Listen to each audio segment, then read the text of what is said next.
अशा पद्धतीने असावं की आमच्या गावांच्या सुरुवातीला आमची मागणी होती की ग्रामपंचायती असाव्यात।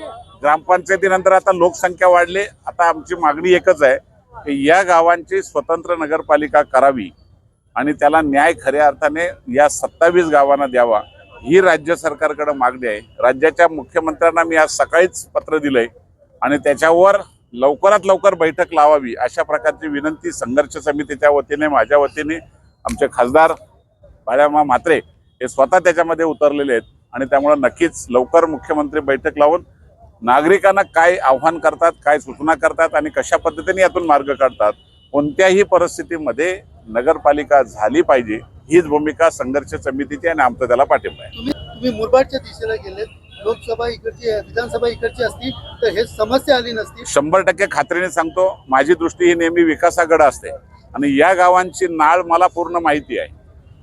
या गावांनी जे माझ्यावर प्रेम केलंय हे कोणावरच केलेलं नाही।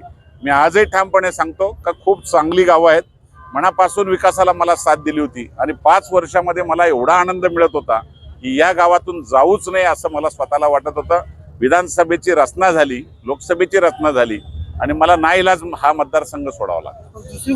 नुकसान झालंय, नुकसान आहेच आणि नुकसान होऊ नये यासाठी राज्याच्या मुख्यमंत्र्यांना आपण साकडं घातलेलं आहे की याच्यातून त्यांनीच मार्ग काढावा आणि आम्हाला कल्याण महापालिकेतून विभाजन करावं, हीच मागणी आहे। या ठिकाणी सर्वपक्षीय आंदोलन आपण पाहिलं असेल, सगळ्याच पक्षाचे, सगळे स्थानिक भूमिपुत्रांचे सगळेच नेते होते।